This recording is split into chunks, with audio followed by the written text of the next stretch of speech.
Assalamualaikum warahmatullahi wabarakatuh. Alhamdulillahi rabbil alamin. Wabihi nasta'in ala umurid dunya waddin.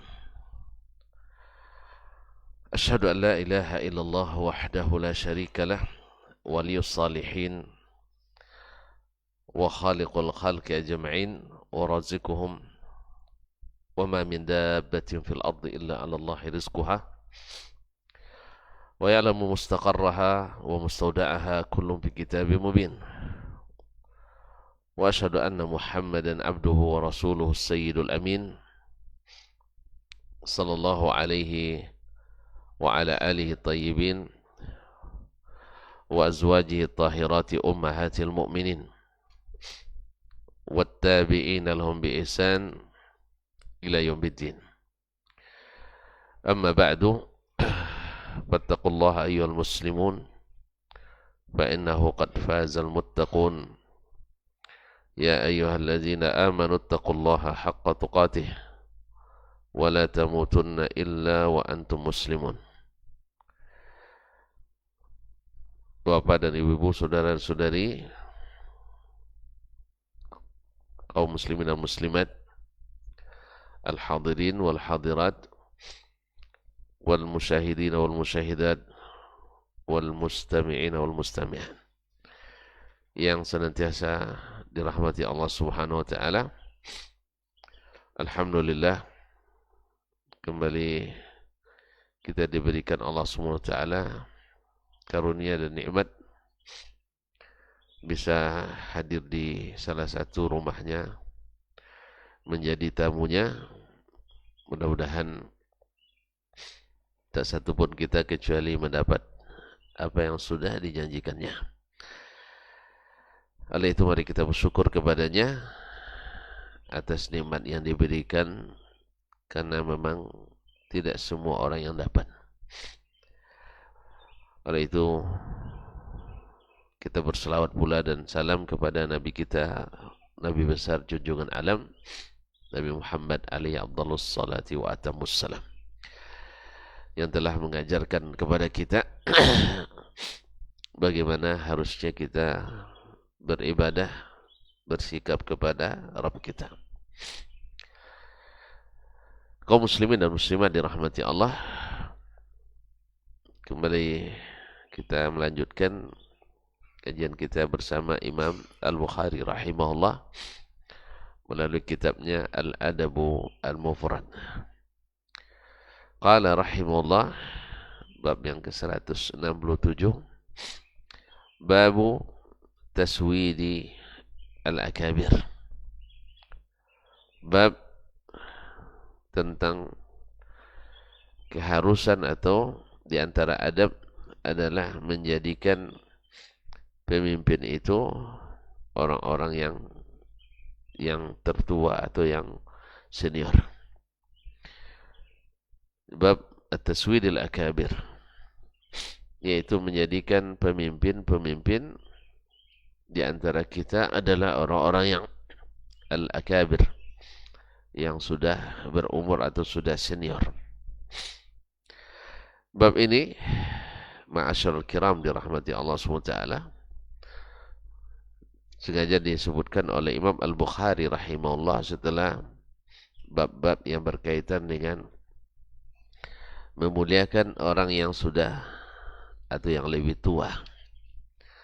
Mulai dari bab fadlil kabir, keutamaan orang yang berumur, kemudian babu ijlalil kabir, bab memuliakan orang yang lebih tua, kemudian babu yabda'u al-kabir bil kalami was su'al, bab tentang yang tua memulai pembicaraan atau mulai bertanya. Kemudian bab idza lam yatakallamil kabir halil asghar yatakallam, bab bila di suatu majelis itu yang lebih tua tidak berbicara, boleh tidak yang junior ikut berbicara. Nah, sekarang beliau tutup bab tentang memuliakan yang tua-tua ini dengan babu taswidil akabir, Bab tentang menjadikan pemimpin orang-orang yang lebih senior atau lebih tua. Dalam bab ini beliau menyebutkan satu riwayat yang mauquf. Qala rahimahullah, haddatsana Amr bin Marzuq. Telah menceritakan kepada kami Amr ibn Marzuq Al-Bahili Al-Basri. Thiqatun qala haddatsana Syu'bah. Telah menyampaikan kepada kami hadis ini atau telah menceritakan kepada kami Syu'bah. Itu Syu'batu Ibn al-Hajjaj Al-Ataki Abu Bistam Al-Basri. Awwalu man fattasha al-haditha bil-Basra. Yaitu orang yang pertama memeriksa hadis di Basrah. Dan dikenal pula dengan la yarwi illa an thiqah. Tidak meriwayatkan kecuali dari rawi yang thiqah. An Qatadah, dari Qatadah ibn Di'amah As-Siddusi Al-Basri, thiqatun lakinnahu mudallis. Qala sami'tu mutarrifan. Saya mendengar mutarrif. Di sini tidak ada tadlisnya Qatadah karena dia menyebutkan tasrih bis sama'. Sami'tu mutarrifan. Saya mendengar mutarrif. Itu Mutarrif ibn Abdullah ibn Syakhir Al-Basri, salah seorang tabi'in yang dikenal dengan istiqamahnya yang luar biasa di atas sunnah Nabi sallallahu alaihi wasallam dan tidak pernah terlibat dalam fitnah yang terjadi baik di kalangan sahabat maupun di kalangan tabi'in. Beliau sebagai contoh seorang ulama yang tidak terlibat fitnah yang terjadi di kalangan umat, khususnya di kalangan penguasa. Alhamdulillah, seperti yang diwasiatkan oleh Rasulullah sallallahu alaihi wasallam. Mutarrif ibn Abdullah ibn Syakhir terkenal juga dengan kezuhudannya. Thiqatun abid. An Hakim ibn Qais ibn Asim. Dari Hakim ibn Qais ibn Asim ibn Ahmad ibn Minqar al-Minqari al-Basri at-Tamimi, saduqun hasanul hadis. Anna abahu, bahwa bapaknya yaitu Qais ibn Asim ibn Ahmad ibn Minqar al-Minqari al-Basri, berwasiat inda mautihi banihi, berwasiat ketika akan meninggal kepada anak-anaknya. Faqala ittaqullaha wasawwidu akbarakum. Itu Qais ibn Asim At-Tamimi mewasiatkan kepada anak-anaknya di saat akan meninggal, ittaqullah, bertakwalah kepada Allah. Masya Allah. Wasiatnya menjelang meninggal adalah al-wasiyatu bittaqwa wa huwa wasiyatul awwalina wal akhirin. Wasiatnya orang-orang terdahulu dan yang belakangan, dan sebaik-baik wasiat adalah at-taqwa. Ittaqullaha wasawwidu akbarakum. Bertakwalah kalian kepada Allah, yaitu dengan melaksanakan seluruh perintahnya, tentu saja yang disanggupi, dan meninggalkan seluruh larangannya. Wasawwidu akbarakum, dan jadikan yang memimpin kalian orang yang paling senior, yang paling tua. Dia akan sebutkan alasannya. Fa innal qauma idza sawwadu akbarahum khalafu abahum. Apabila sesungguhnya suatu kaum itu apabila menjadikan pemimpinnya yang paling besar, yang paling senior, yang paling tua, mereka akan khalafu abahum. Mereka akan mengikuti apa yang sudah diterapkan oleh bapak mereka. Mereka sebagai pengganti bapak mereka. Artinya apa? Biasanya kalau kita orang tua sudah tidak ada, yang akan menjadi pemimpin keluarga itu adalah anak yang paling tua. Apa sebab? Karena sudah tabiat manusia, bahkan makhluk hidup ini akan menghormati yang lebih tua daripada yang lebih muda. Makanya wibawa itu akan ada pada orang-orang tua. Al-waqar ma'a al-akabir. Wibawa itu akan ada pada yang senior-senior. Makanya kaum muslimin dan muslimat dirahmati Allah SWT, ketika para pemimpin itu dari kalangan-kalangan yang senior lebih dihormati daripada yang junior atau yang masih muda. Makanya semboyan saatnya yang muda menjadi pemimpin ini sebenarnya tidak sesuai dengan tabiat manusia. Sebab fitrahnya kita menjadikan yang senior jadi pemimpin. Dari dulu lagi. Kepala-kepala suku dulu namanya Ninik Mama kan. Ninik itu kan sudah tua. Datuk. Kan disebut datuk ya kan. Pemimpin itu sebut datuk. Datuk itu ada datuk muda. Ya. Ada gelarnya datuk muda nang kayu. Ada memang. Tapi sebenarnya yang tua-tua itu lebih punya karisma, lebih dihormati, lebih berwibawa. Kalau tuan-tuan pelajari sejarah-sejarah, rusaknya sebuah kerajaan dinasti pada umumnya adalah di saat yang jadi pemimpinnya yang masih sangat-sangat muda pada umumnya.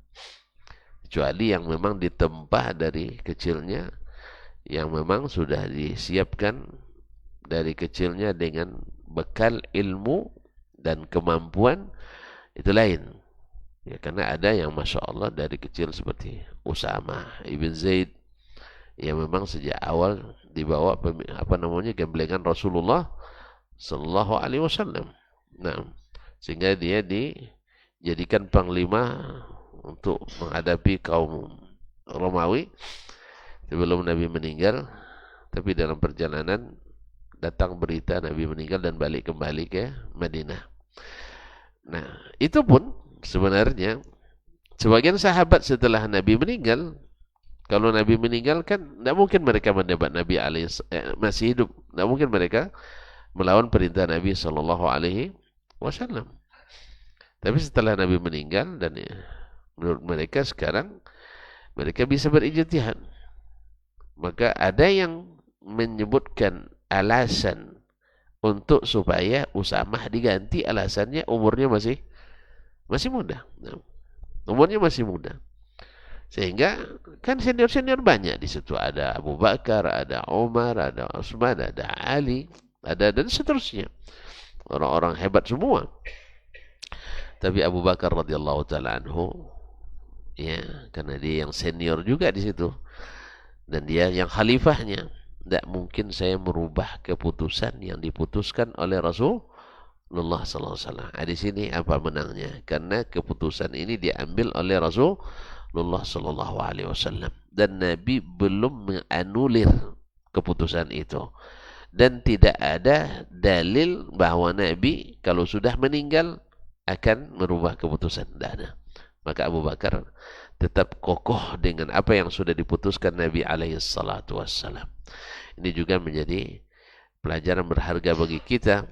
Sekuat apapun ijtihad kita, tapi kalau sudah berhadapan dengan keputusan Rasulullah sallallahu alaihi wasallam, maka keputusan Nabi harus di atas segala ijtihad kita.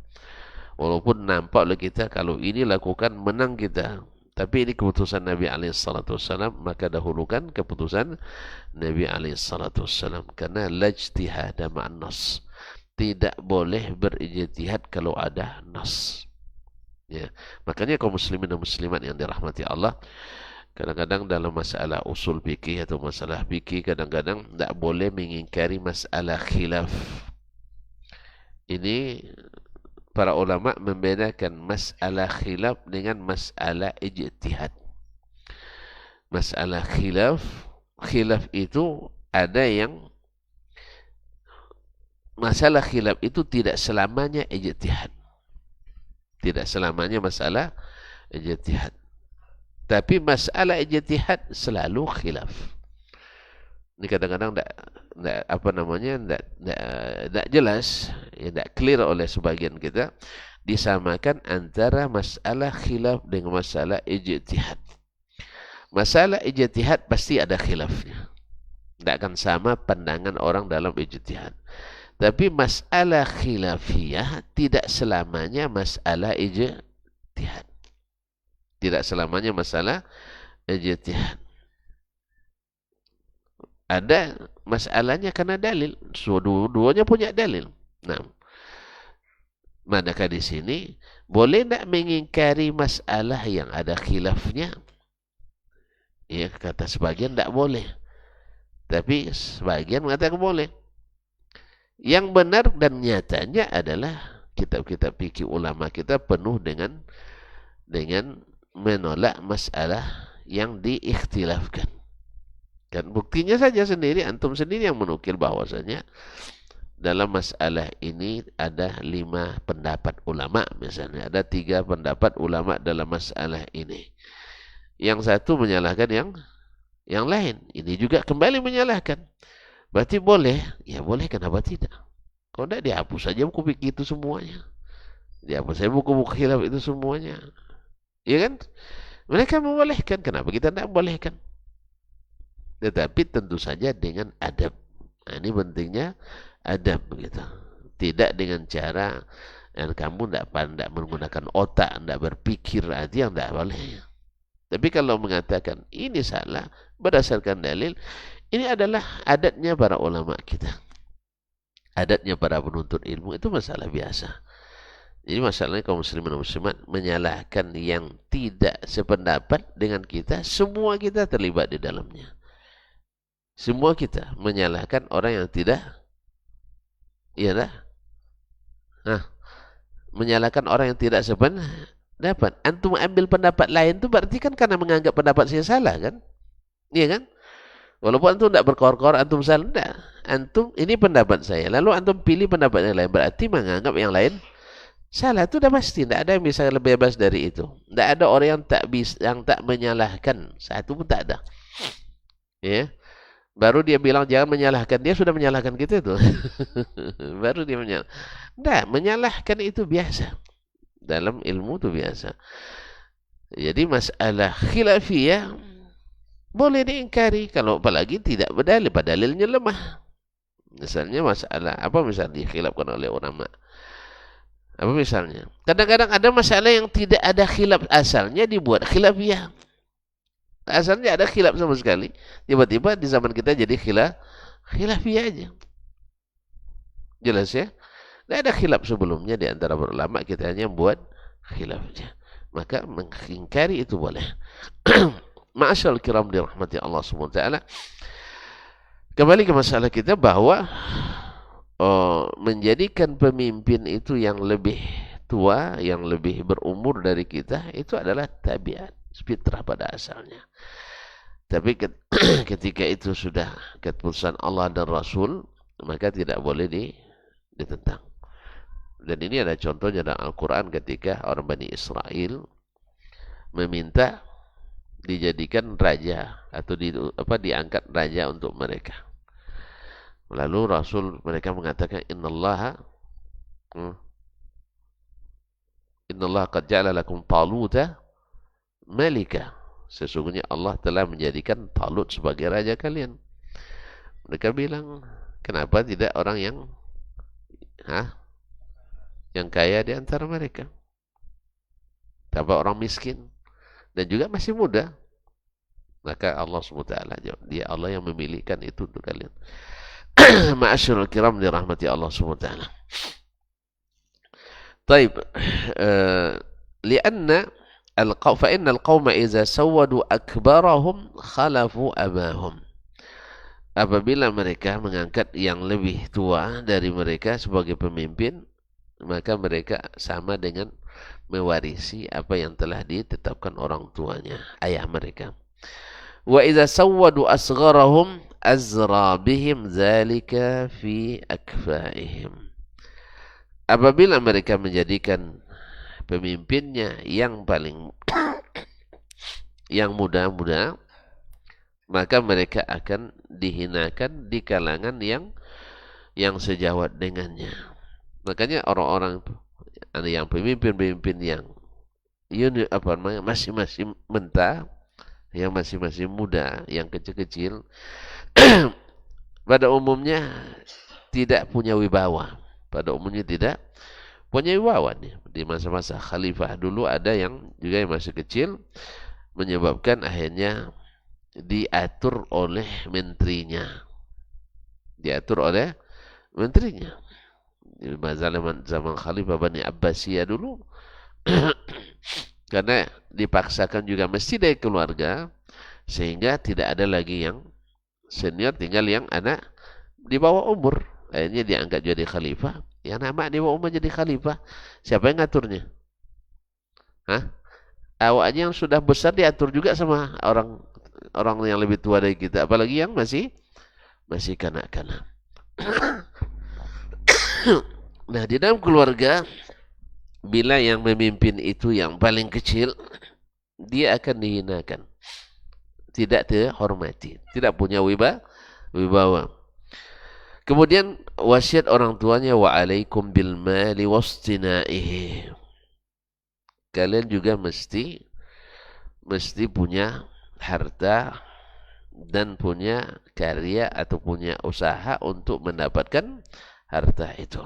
Wastinaihi, dan membuat harta, maksudnya harus punya keahlian untuk menghasilkan harta. Fa innaha manbahatun lil karim wa yustaghna bihi anil laim. Karena harta itu manbahatun lil karim, menjadi penarik perhatian bagi orang yang mulia. Menarik perhatian artinya dihormati. Orang kadang-kadang tidak punya nasab, tapi hartalah nasabnya. Ya kan ada sebagian orang mulia dengan nasabnya. Misalnya ini nasabnya keturunan Nabi misalnya kan. Atau keturunan Sultan Siak. Antum Sultan Siak? Tidak. Cuma Sultan Siak terakhir kan tidak punya keturunan langsung. Nah, dia tidak punya keturunan langsung. Keturunan raja-raja, sultan gitu ya. Atau keturunan ulama. Datuk-datuk ulama dulu. Nah, misalnya. Atau ya namanya bangsawan gitu ya. Darah biru, darah coklat. Apalagi darah apa? Darah biru terus darah muda. Masya Allah. Ini ada lagunya itu. Darah muda. Masya Allah. Iya, ada darah biru, darah apa lagi? Kan ada istilah-istilah itu kan. Nah, terah biru dan sebagainya. Tapi ada orang yang tak punya nasab tinggi, tak punya jabatan, tapi dia punya. Nah kira-kira zaman ini yang paling banyak ngatur apa enggak? Ini. Orang yang berduit bisa ngatur siapapun. Betul kan? Iya. Orang berduit bisa ngatur siapapun. Raja pun diaturnya. Makanya masyarul kiram dirahmati Allah SWT, jadi harta mengatur, bisa mengangkat dan menurunkan raja dan sultan serta para pemimpin dengan harta. Makanya kumpulkan katanya harta, artinya cari harta. Ada orang yang sabnya dengan ilmu, ya orang mungkin dia dari sisi nasab tidak punya bukan nasab tinggi, tetapi punya ilmu. Ini juga akan dihormati. Nah, orang tuanya sekarang nasihati, alaikum bil mal. Hendaklah kalian punya harta. Karena harta itu adalah menjadi di kalangan orang-orang mulia menjadi manbah, menarik perhatian, menjadi sesuatu yang ditinggikan. Wa yustaghna bihi 'anil laim. Dan dengan harta kita tidak perlu merendahkan diri kepada orang-orang yang tidak memulia atau orang yang tidak mulia. Karena ada orang yang dengan hartanya pemurah dan mulia, ya kan? Ada orang yang dengan hartanya jadi durjana. Nah, kita ketika punya harta, kalau di depan orang-orang pemurah kita tidak hina, tapi ketika di depan orang-orang yang hina, yang durjana, minta itu membuat kita direndahkan, iya kan? Paham enggak? Kalau orang punya harta, di depan orang berharta yang mulia-mulia, dia juga semakin mulia. Dan di tengah-tengah orang yang kaya tapi tak punya akhlak, tak punya adab, tak punya ini, tak berakhlak mulia, dia juga tidak memerlukan orang itu. Tak perlu menghinakan diri di depan orang-orang tersebut. Paham ya? Alhamdulillah. Tidak paham, tambah lagi. Nah, jadi harta itu pertama menjadi manbahatun, menjadi sesuatu yang menjadi perhatian dan membuat kita tidak perlu meminta kepada atau memerlukan orang-orang yang al-laim, orang yang hina akhlaknya. Karena manusia itu ada yang Masya Allah dengan hartanya tambah jadi mulia akhlaknya. Dia tambah jadi mulia, semakin dia diberikan Allah, semakin bersyukur, semakin pemurah, semakin tawadhu. Ada orang diberi harta, semakin jauh, semakin tinggi, semakin ingkar, semakin zalim. Nah, di tengah-tengah orang yang mulia, kita juga akan ikut terangkat. Akan ikut terangkat. Bagaimanapun, orang, tadi saya katakan, orang dimuliakan oleh manusia dengan hartanya. Dimuliakan oleh nasabnya. Dimuliakan oleh karyanya. Dimuliakan oleh jabatannya. Dimuliakan oleh ilmunya. Dan seterusnya. Nah, kita sudah punya salah satunya harta. Di kalangan orang berilmu kita diangkat juga. Di kalangan orang pejabat diangkat juga. Di kalangan masyarakat apalagi. Apalagi kalau kita dengan harta itu Masya Allah. Ya, orang merasa seolah-olah bapak ini milik bersama. Ini kan ada orang di lingkungannya milik bersama. Sehingga hartanya itu tidak perlu dijaga sebab masyarakat yang jaga. Tapi ada orang Masya Allah tidak kenal sama sekali dengan lingkungannya. Tidak kenal sama sekali. Bahkan mungkin tetangganya ada juga meniatkan untuk mencuri di rumahnya. Apa besar? Tidak pernah terasa bahwa dia orang yang berada. Tidak pernah terasa bahwa dia orang yang berpunya jabatan. Tidak pernah terasa. Dia hanya dengan dirinya sendiri. Punya ilmu itu kadang juga orang tak tahu. Apa ini orang berilmu? Tidak.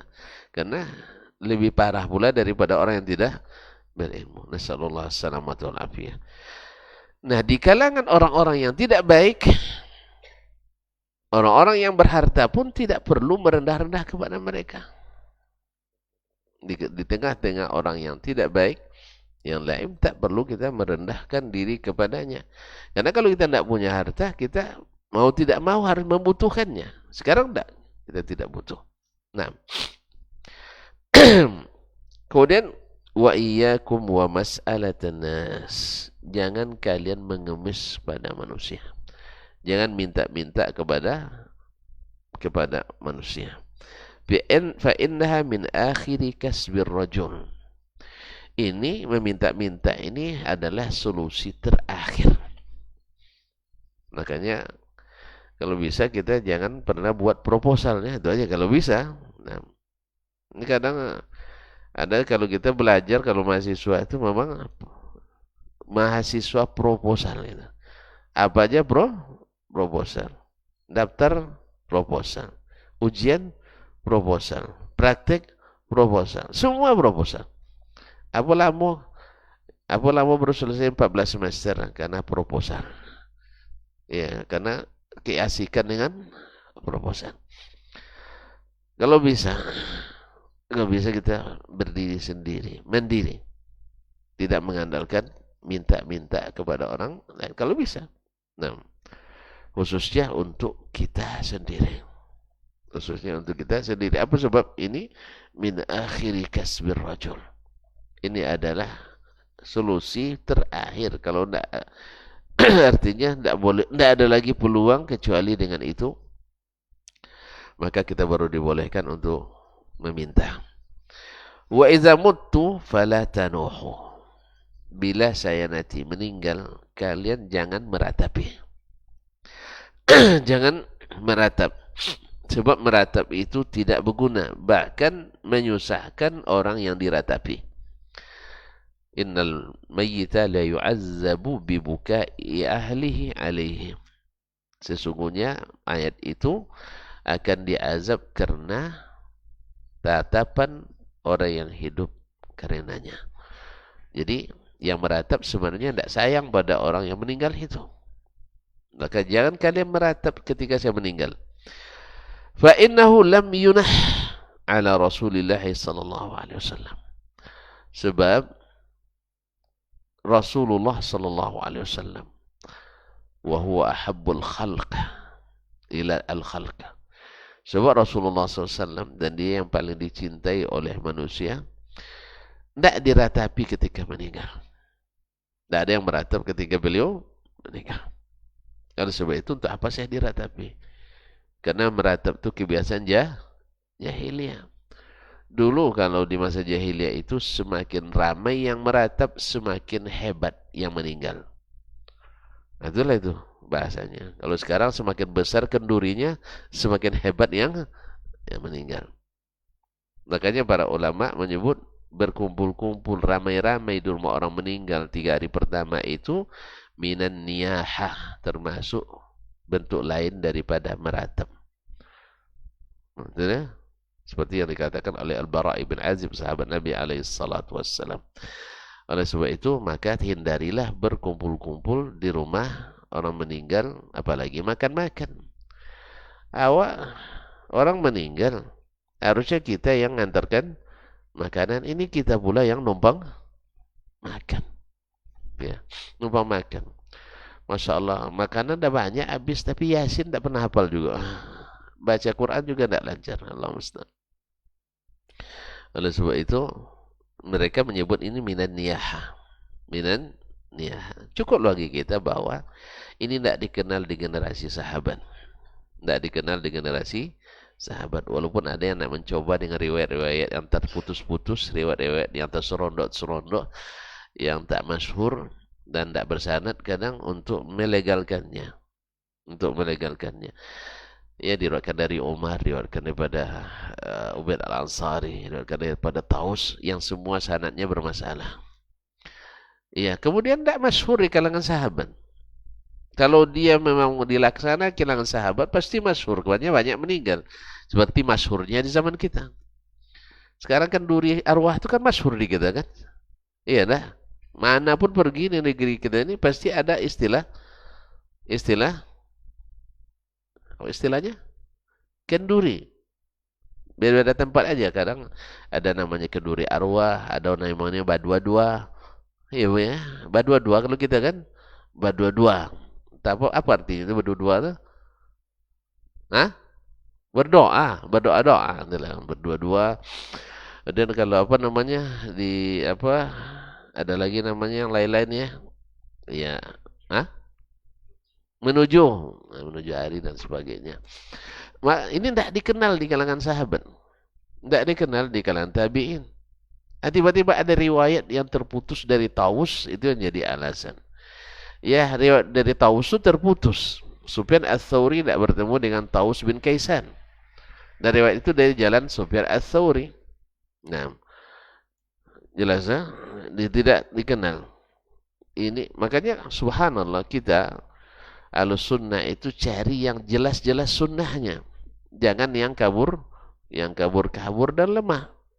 Karena ciri khas Ahlussunnah itu mencari yang sabit, mencari yang sahih, yang diamalkan secara nyata, bukan mengikut fakta dan yang ada nyata depan mata.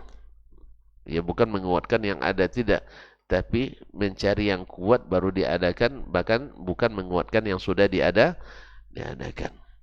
Ya kan kasihan itu. Orang dapat musibah, kita yang namanya sudah ngumpul rame-rame di situ sambil makan-makan, kira-kira ada sedihnya lagi?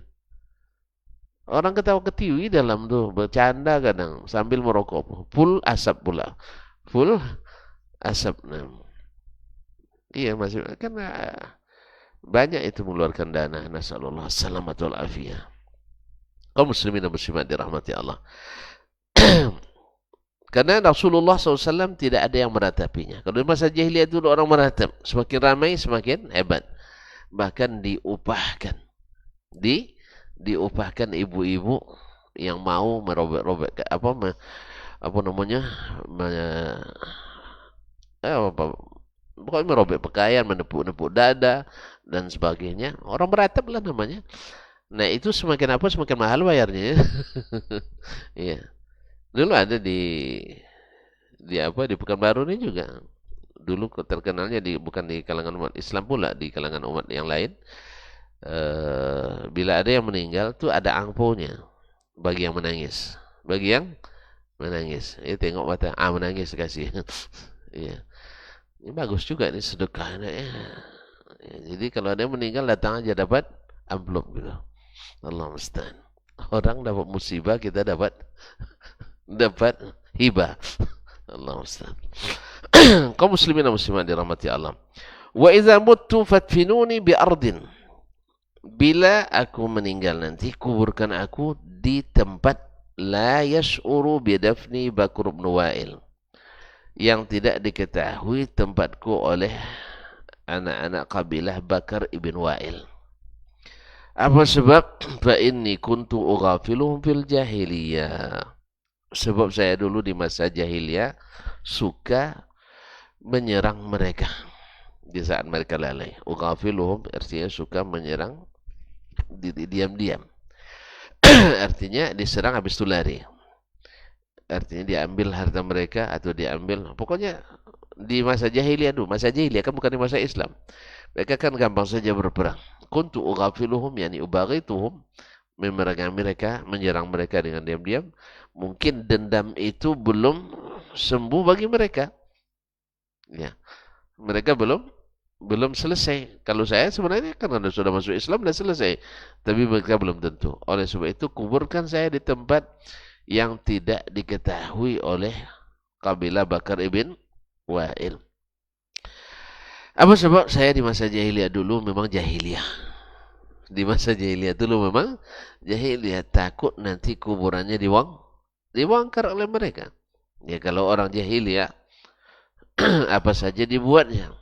Oleh sebab itu kuburkan saya di tempat yang tidak diketahui, tidak dirasakan atau tidak disadari oleh kabilah Bakar ibn Wa'il. Kaum muslimin dan muslimat rahmati Allah Subhanahu wa taala, atau asar ini diriwayatkan juga oleh Imam Al-Bukhari dalam At-Tarikh Al-Kabir, Imam Ahmad dalam Al-Musnad, At-Tayalisi dalam Al-Musnadnya, dan At-Tabarani dalam Al-Mu'jam Al-Kabir, Ibnu Abi Asim dalam Al-Ahad wal-Mathani, dan sanadnya dihasankan oleh Syekh Al-Albani rahmatullahi ta'ala. Ma'asyarul kiram dirahmati Allah SWT. Syahid daripada riwayat ini terhadap bab, yaitu ketika beliau mengatakan wasawwidu akbarakum, jadikan pemimpin kalian yang paling tua di antara kalian adik-beradik nanti. Kemudian ada apa namanya, laftah yang patut juga diketahui di sini. Ada seorang hakim, seorang ahli hikmah ditanya, man ahabbu ilaika akhuka am sadiquka?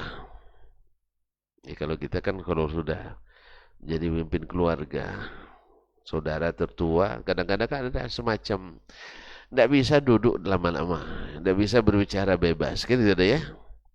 Ada enggak? Datang anga acu turun itu. Datang acu anga pai. Ada enggak? Tak paham antum ya. Datang kakak tertua, yang lain-lain bubar gitu. Ada? Ada enggak seperti ini? Rumah antum enggak lah. Karena antum tertua. Nah, Masih ada sebagian. Jadi ada seorang hakim ditanya, seorang ahli hikmah ditanya, ayyuhuma ahabbu ilaika akhuka am sadiquka? Siapa yang lebih engkau cintai, saudaramu atau temanmu? Dijawabnya, akhi idza kana sadiqi. Yang paling saya senangi saudaraku bila bisa jadi teman. Apa bedanya teman dengan saudara? Itu tidak pernah berteman. Istri tidak punya. Teman itu, teman hidup. Gimana antum dengan istri? Yang boleh ceritakan aja. Teman, kita bisa berrahasia. Bebas berbicara. Bila tersalah, dia bisa menahan. Ya kan? Ya. Dan kalau ditegur, kita bisa memaklumi. Itu teman. Kalau belum bisa seperti ini, belum teman namanya, berkenalan itu. Antum tidak punya temannya. Sudah kan? Dan nikah kan? Belum. Teman tidak ada. Yang bisa kita berrahasia dengannya. Aman kita menyebutkan rahasia kita. Ada nggak? Bahaya betul ya sekarang nih. Hah? Macam saya berteman dengan Ustaz Hidayat misalnya. Ada nggak tuh yang seperti itu? Artinya saya menyebutkan rahasia saya ke beliau, aman tak akan sampai ke orang. Dia menyebutkan rahasia dia ke saya, aman saya tak sampai ke orang lain. Punya enggak? Ketika dia salah, saya langsung tegur. Ketika saya salah, dia langsung tegur. Saya tidak marah. Ada nggak antum seperti itu? Payah jawab aja payah. Masih mikir-mikir jawab. Berarti nggak ada itu. Kalau masih mikir-mikir, berarti nggak ada. Ini namanya pertemanan, persahabatan. Ya, kadang-kadang dengan saudara tidak bisa seperti itu. Ya kan? Salah dikit, pam gitu ya. Ya. Akhirnya yang baik kecil-kecil tinggal mencibir di belakang beraninya. Depan enggak. Nah, yang seperti ini tidak bisa jadi teman, itu maksudnya. Tapi adalah saudara yang bisa jadi teman. Kalau yang seperti tadi makan bersama pun tidak enak tuh. Kalau abang yang seperti ini, sedikit salah aja megang sendok. Katakan, megang sendok makannya salah. Dibelalakin kan. Gitu aja kamu tidak pandai katanya gitu ya. Ini tidak bisa. Maka dijawabnya, akhi idza kana sadiqi. Yang paling saya suka itu saudaraku, tapi dengan syarat bisa jadi teman. Kalau enggak, tentu teman lebih dahulu kan.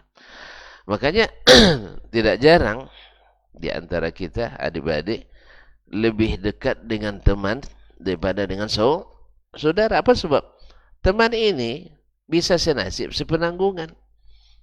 Kalau makan, dia ada duit kita. Duit kita, duit dia. Dengan saudara kadang tidak bisa. Ditaangnya. Oleh makanan, pinjam bisa nyucu. Kalau tidak bisa. Kadang dengan teman, kadang tidak kan. Ayo makan. Kalau dengan saudara, harus pinjam.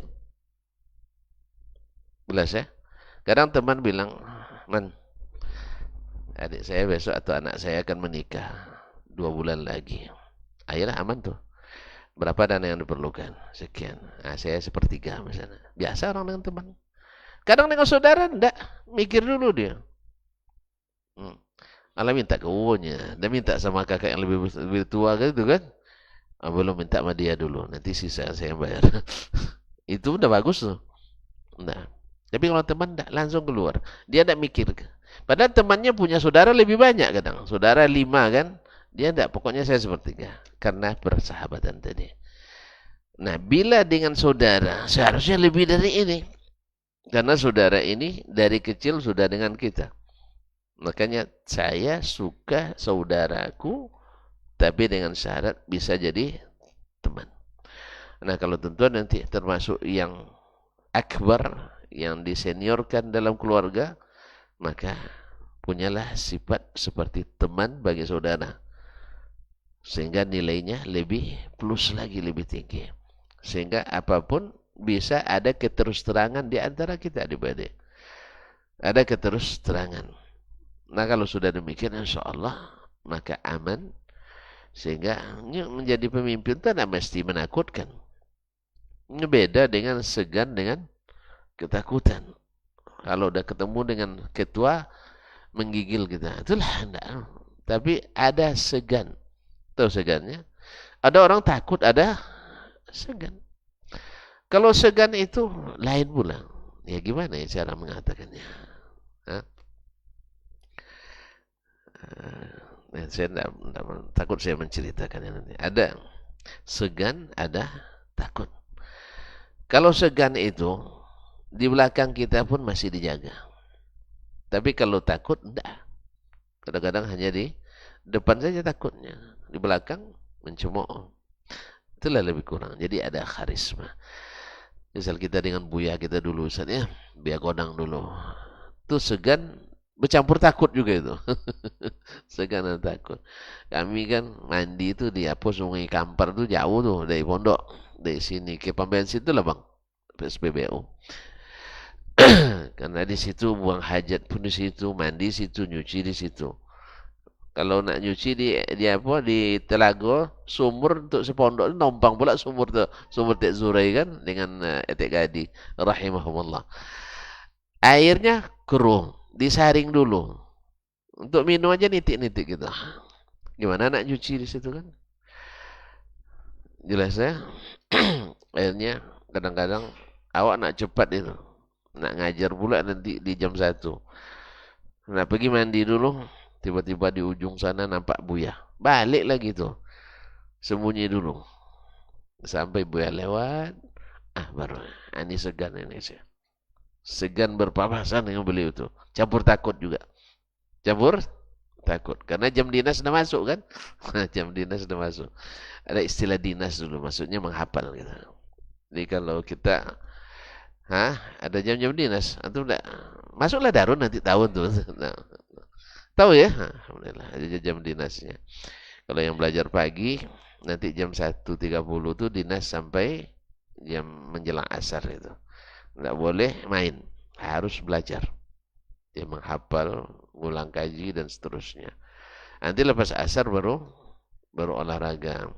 Jangan maghrib. Maghrib nanti sholat maghrib berjamaah di lapangan karena belum ada masjid di masa kami. Masa itu sudah ya. Alhamdulillah beruntung orang nih. Kami jemaahnya hanya maghrib saja dulu. Jemaahnya hanya maghrib. Untung mazhab kami Syafi'i. Kan tidak wajib salat jemaah. Kalau sempat Hambali banyak dosa kita. Ya masalah maghrib aja berjemaah. Nanti lepas maghrib dinas lagi sampai menjelang isya. Lepas isya muzakarah. Muzakarah sampai kadang jam yang wajibnya jam 11, tapi kadang sampai jam 1 kami. Kadang tidur di lapangan tuh. Ya, kapan bangunnya ada basah kena embun atau diangkat oleh jin. Ada juga kawan kadang diangkat oleh jin tuh aduh ya hantu katanya. Ya. Tapi kalau sudah tidur di lapangan balik pondok enggak ada lagi tempat. Tempat tidur enggak ada lagi. Karena sudah, tentu bayangkan, kamar 4x4 isi 14 orang. Peti di situ, kompor di situ, ya, kain di situ, semua di situ. Masya Allah, nikmatnya Darun itu saya. Tentu rugi tak masuk Darun. Makan enak sampai sekarang tuh anak Darun makan masih enak. Baiklah kaum muslimin dan muslimat dirahmati Allah SWT. Jadi bisa jadi teman. Itu saudara yang dirindukan. Oleh sebab itu kalau kita jadi senior itu jangan ditakuti tapi disegani, punya karisma. Jadi teman yang bisa terbuka dengan kita. Wallahu taala alam. Baik, barangkali sampai sini kita tutup. Subhanakallah bihamdik asyhadu an la ilaha illa anta astaghfiruka wa atubu ilaik. Wassalamualaikum warahmatullahi wabarakatuh.